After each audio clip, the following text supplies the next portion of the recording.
A long time ago in Obolo State, there lived a young, handsome, and hardworking businessman named Kenechukwu Iroha. He was the kind of man who did not like trouble. He stayed on his own, minded his business, and focused on his goals. Everyone in his area respected him because of his calm nature and how serious he was about his work. Kenechukwu did not come from a rich family. In fact, life was very hard for him while growing up. His parents were poor farmers, and many times they struggled to eat 3 times a day. But Kenechukwu was different. Even as a small boy, he promised himself that he would make it in life. He started doing small jobs, saving little by little. After many years of suffering, he was finally able to open a small electrical shop in a busy part of Ogodike town. He sold things like radios, phone chargers, rechargeable lamps, and small TVs. At first, business was slow. There were days he did not even sell one item. But he did not give up. He kept opening his shop early in the morning and closing late at night. With time, people began to know him. They trusted him because he was honest. Slowly, his shop started growing. One sunny afternoon, as he was arranging his goods outside his shop, he saw a young woman passing by. Her name was Edeora Nwofa. She was very beautiful. Her skin was smooth. Her smile was bright. And her eyes had a special spark. She walked with confidence, and her laughter was sweet like music. She wore a simple dress, but she looked like someone from a rich home. Kenechukwu could not stop looking at her. Something about her touched his heart. From that day, he looked forward to seeing her again. Luckily, she passed by his shop often because her university, Alaoma University, was not too far away. One day, he gathered courage and greeted her. She smiled and answered him politely. That was how their conversation started. They began to talk more often. Edeora was not only beautiful, she was smart, bold, and full of life. She told him about her dreams, her love for books, and how she wanted to become a lawyer.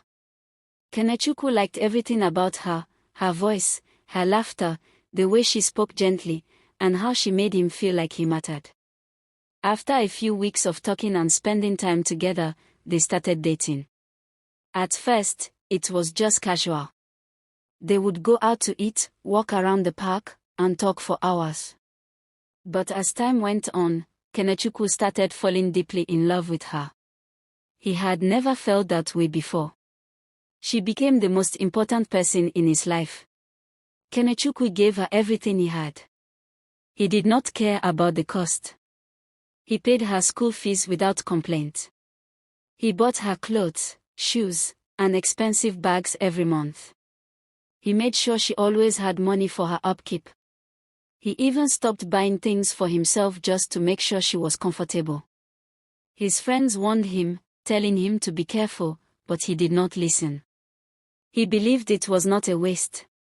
In his mind, Edeora was his future wife. He felt proud whenever he saw her. He believed he had found the woman he would spend the rest of his life with. He dreamed of marrying her, building a house, having children, and living a peaceful life. But life does not always go as planned. 2 years passed like a breeze. In Kenechukwu's eyes, everything was going well. Their relationship had grown stronger, or so he thought. He and Edeora talked every day, went out on weekends, and even made plans for the future. Edeora was now in her final year at Alaoma University. She had just a few months left to graduate, and Kenechukwu was proud of her. He felt like all his sacrifices were finally paying off. On his own part, his business was doing better than ever. He had expanded his shop and was now selling bigger electronics like TVs, speakers, and even generators. He employed 2 boys to help him. He was making good money and started saving seriously for marriage. In his heart, he believed that once Edeora graduated, they would settle down and start life together as husband and wife. One cool evening after eating his dinner, Kenechukwu sat outside his house thinking about his future. The moon was bright and the street was quiet. He picked up his phone and dialed Adeora's number. She picked up after a few rings. "Adeora, my love," he said softly, smiling to himself. "Yes, baby," she replied gently. "I have been thinking," Kenechukwu began. "You have been with me for 2 years now. I don't want to waste any more time. I want to come and see your family. I want to marry you officially. You are the woman I want to spend the rest of my life with." There was silence on the other end of the phone. Adeora did not speak immediately. For a few seconds, she stared at the ceiling of her room. Her heart started beating fast. It felt like someone poured cold water on her body. She did not expect the conversation to go that way. She forced a smile even though her heart was far from smiling. "Okay, that is great," she said, trying to sound happy. "Let me talk to my parents. I will get back to you." Kenechukwu was excited. He could not sleep that night. He kept imagining Adeora in a wedding dress, their home, their children, their future. In his mind, everything was already perfect. After 1 week, Adeora called him. "They said you can come," she told him. "Let's fix a date." They agreed on a weekend. On that day, Kenechukwu dressed in his best native attire. He went with his elder brother, his uncle, and 2 family friends. They carried drinks, kola nuts, and gifts as tradition required. When they arrived at Adeora's family house in Umu's village, her parents welcomed them warmly. Food and drinks were served. Everyone laughed and talked like one big family. Later, Adeora was called into the sitting room. Her parents asked her the big question in front of everyone. "Adeora, do you truly love this man? Is he the one you want to marry?" Adeora smiled sweetly and nodded. "Yes, I love him. He is the one I want." Kenechukwu's heart danced with joy. He could not stop smiling. At that moment, he felt like the luckiest man alive. Adeora's father brought out the bride price list and handed it to Kenechukwu's uncle. They accepted it and promised to return soon with everything needed. After everything, Kenechukwu thanked her parents and hugged Adeora before leaving. He held her hand and whispered, "Thank you for choosing me. I will make you the happiest woman alive." Adeora smiled and nodded. But deep down in her heart, something was not right. She had another plan, one Kenechukwu knew nothing about. A plan that would change everything. As Easter was approaching, Kenechukwu was full of excitement. He wanted to surprise Adeora with gifts. He went to the market and bought new clothes, shoes, and a beautiful handbag for her. He even ordered a brand new smartphone online just to make her happy. He planned to travel with her during the holiday and spend time with her family. Almost every day, Adeora called or texted him asking for more money. Sometimes it was for a project, sometimes for a new wig, sometimes for transport. Kenechukwu never complained. He trusted her completely. He believed she was already his wife. Even when his friends warned him to slow down, he laughed and said, "You people don't understand love. Adeora is not like other girls." But then, just a week before Easter, something strange happened. Kenechukwu called Adeora like he usually did every night, but she did not answer. He waited and tried again. Still no answer. He told himself maybe her phone was on silent or she was busy. The next morning, he called again. Still no reply. He sent messages asking if everything was okay, but she did not reply any of them. By the 3rd day, worry started growing in his heart. He went to Facebook to check if she posted anything. Her account was gone. He checked Instagram, nothing. He opened WhatsApp to message her directly and saw that she had blocked him. Kenechukwu felt cold run through his body. His hands began to shake. He could not understand what was going on. Why would Adeora block him everywhere? What did he do wrong?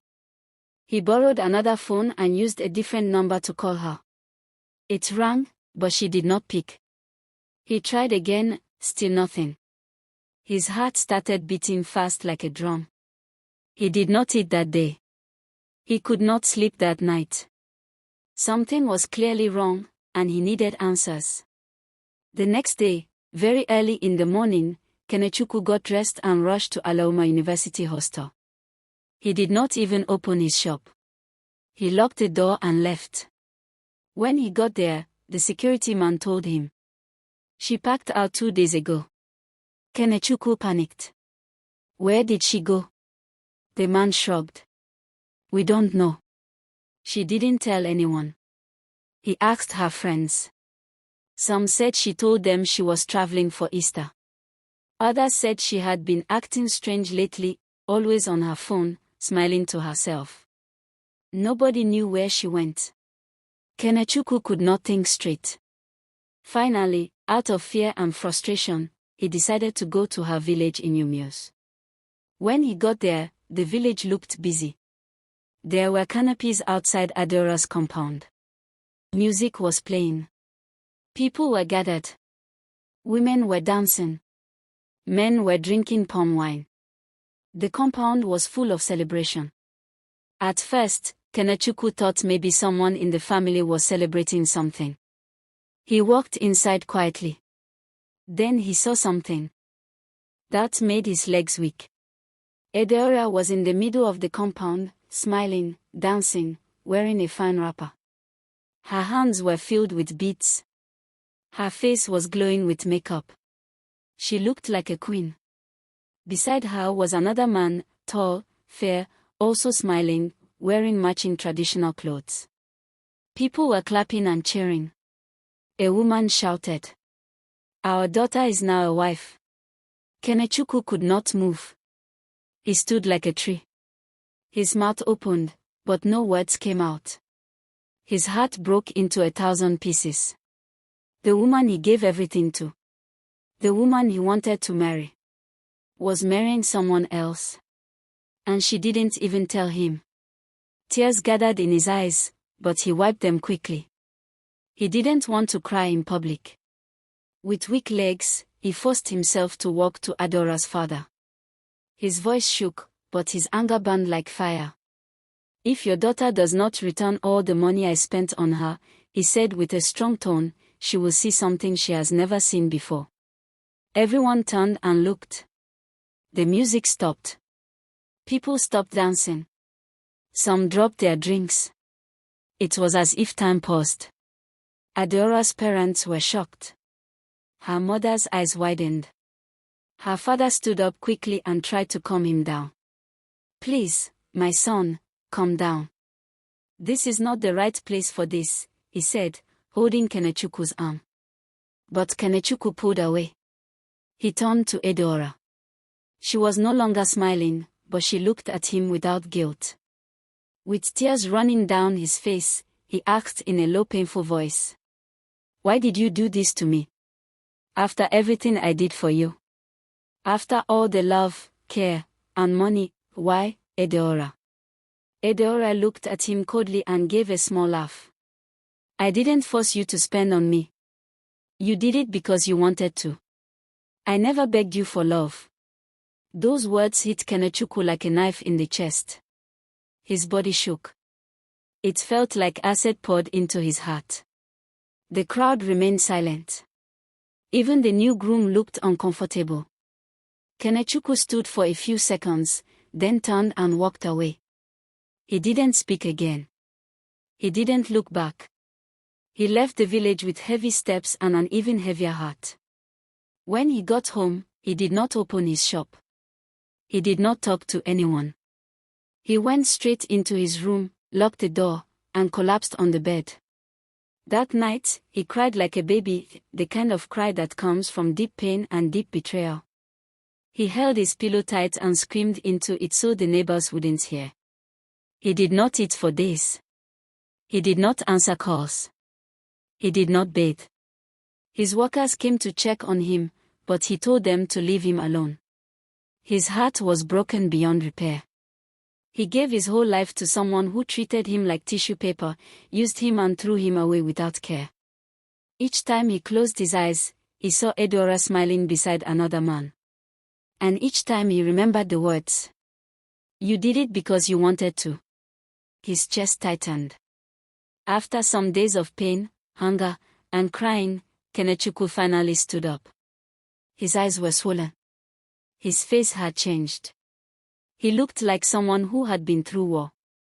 Quietly, he picked up a black nylon bag and began to pack everything Eudora left in his house: clothes in the wardrobe, wrappers, dresses, pink slippers, and even her perfume, the one he bought for her last birthday.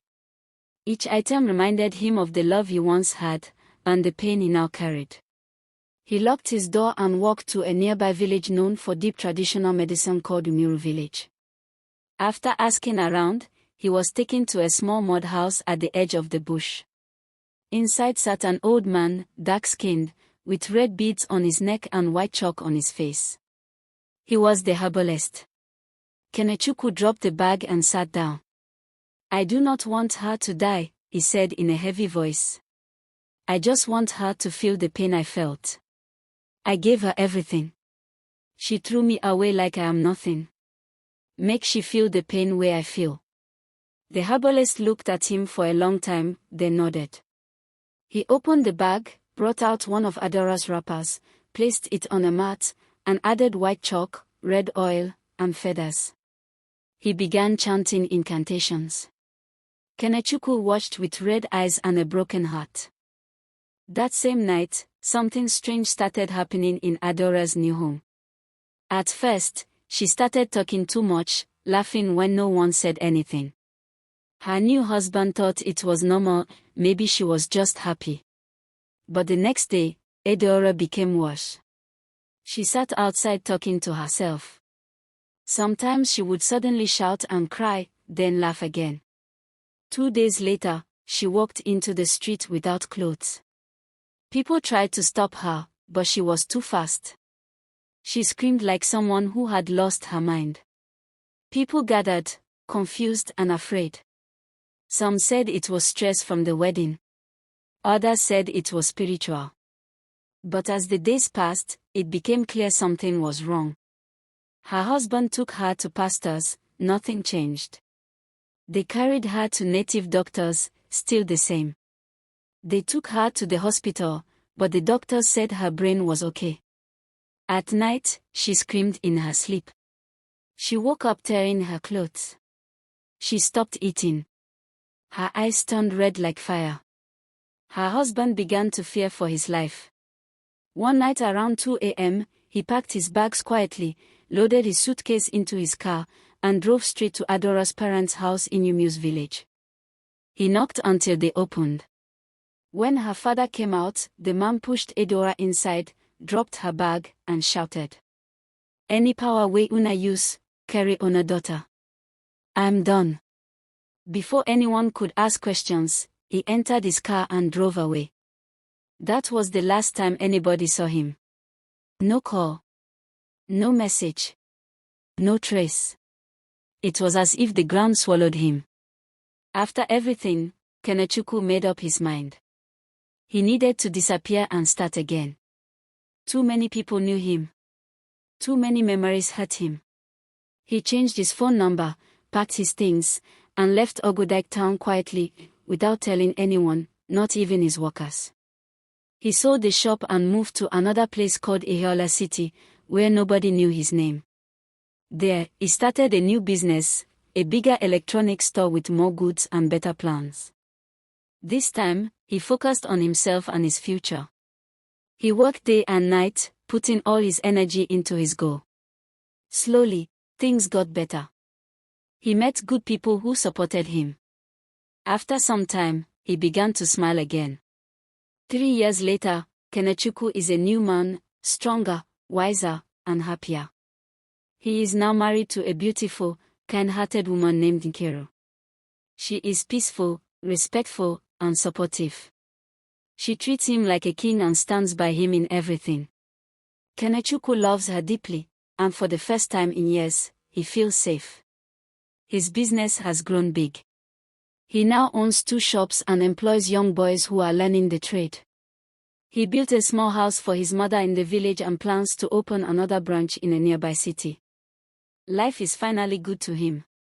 He has peace of mind. He sleeps well at night. He no longer carries the heavy pain he once felt. But Adeora's story is different. She is still on the streets, mad, dirty, and forgotten. Her once beautiful face is now rough. Her clothes are torn. Her body smells. She walks barefoot, talking to herself, shouting at invisible people. Sometimes she screams, "Kenechukwu, no go. Don't leave me." Then she starts crying. Other times she laughs for no reason, picks sand from the ground and tries to eat it. People who knew her before shake their heads in pity. "See this fine girl wey men dey rush before, now look at her," they say. Her parents have tried everything: prayer, fasting, native medicine, and hospital. Nothing worked. They even tried taking her to a far church, but she jumped out of the car on the way and ran away. She was found days later in another town, still talking nonsense. Some say she's under a curse. Others say it is punishment coming back. But nobody knows for sure. One thing is clear. The person she mocked and betrayed has now found peace, while she is roaming the streets, forgotten by everyone. Even the man she left Kenechukwu for is gone. Thanks for watching. Don't forget to subscribe, like, and share. Also tell us the country or city you're watching from. If thanks for watching, God bless you.